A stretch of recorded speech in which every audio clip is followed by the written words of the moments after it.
I recently came over this shocking news. Google intends to remove cryptocurrency wallets from its App Store unless they hold US federal licenses. They're bringing up the KYC and AML regulations I keep bringing up. The thing is this, there's a good risk that a wallet you use that avoids KYC or AML compliance may disappear if it lacks the necessary licensing. The same is true for exchanges. Do you know how some exchanges actually boast that they don't use AML or KYC? Don't be shocked if your assets that are stored on those platforms vanish along with the exchange.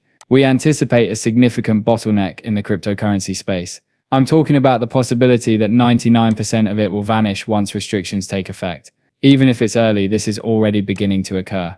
This gives you a sneak peek at what we might expect over the next months. You must secure your cryptocurrency, get a cold wallet, and keep all of your money in it.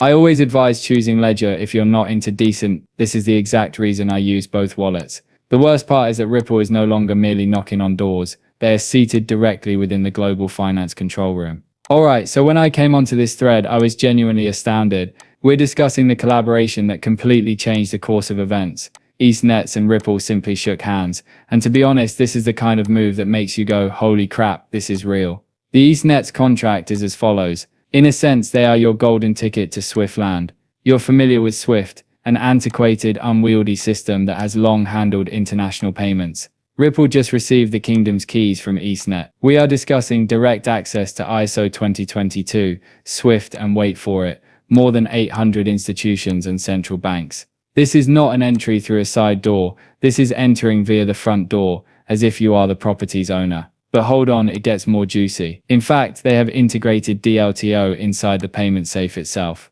Now that Ripple technology powers EastNet's payment security, the agonizing 3 to 5 day rapid transfers are no longer an issue.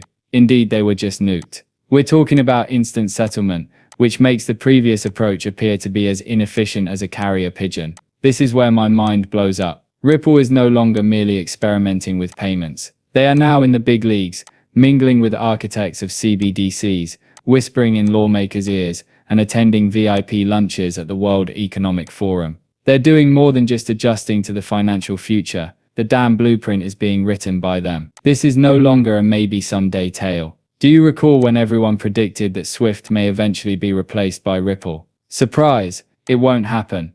It's here. The train didn't simply leave the station, as Rosie Rios so eloquently stated. It has now reached half of its final objective. Open Eden just joined BNY Mellon as their custodian and investment manager for tokenized US Treasury T-bill funds. We are witnessing a live handshake between TradFi and DeFi. Hold on though, who else is Open Eden teasing? Yes, Ripple, that's correct. This is what's cooking now. US Treasury bills are being tokenized by Open Eden and placed directly on the XRP ledger. Your brain should begin to tingle at this point. You'll need to move these tokenized T-bills around once you have them sitting there, won't you? So, how do you suppose that occurs? Through the XRP ledger, boom. And you know what enables that entire dance? XRP. Pumpius's observation truly made me wonder, what if Ripple had never been the underdog opposing the powerful US government? What if they had been collaborating with them all along? Perhaps all of that court drama and the David versus Goliath storyline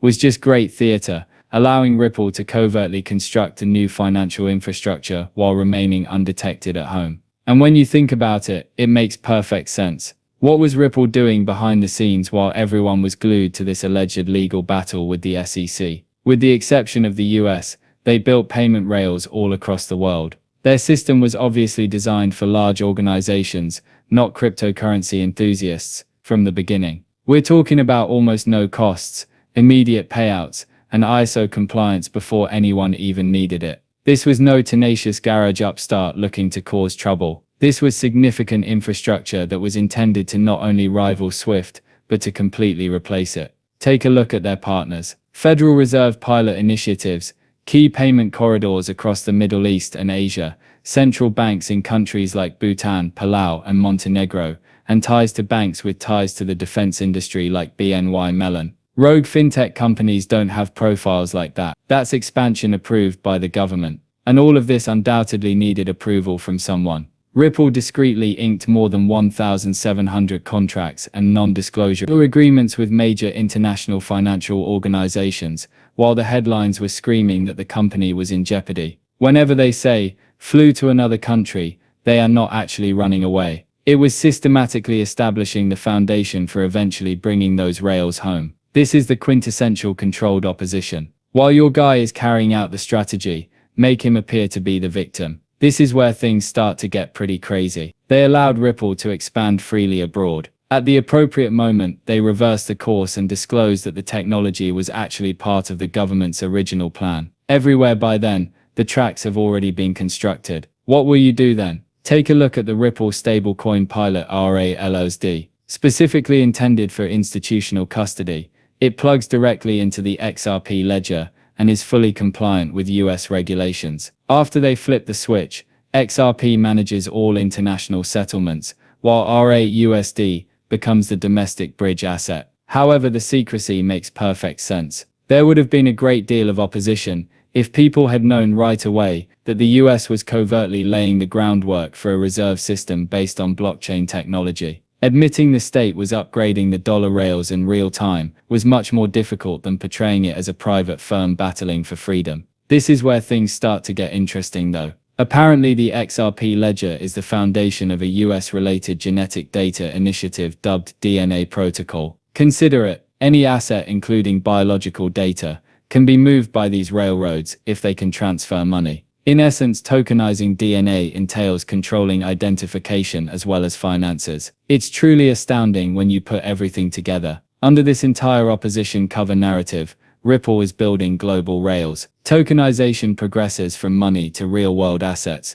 to true identity control once the US discreetly ensures that everything is compatible domestically. The entire power structure moves directly to the XRP ledger from the conventional financial system. Therefore, Ripple is not solely collaborating with the US government. In essence, Ripple is the blockchain arm of the US government. It was just theatrical, the litigation. The true goal has always been worldwide expansion, and the ledger appears to be the new digital constitution. This 2022-2025 timeline does appear to be a perfect fit for this theory. It feels like it's almost time to go now that everything is essentially in place everywhere. You're correct too. For years, people have been making these connections. In 2017, 2018, 2019, and 2020, they were already discussing Ripple and the digital dollar, but it felt like everything was put on hold until the proper moment. You're entirely correct. XRP was never intended for regular ordinary investors, but rather for financial institutions.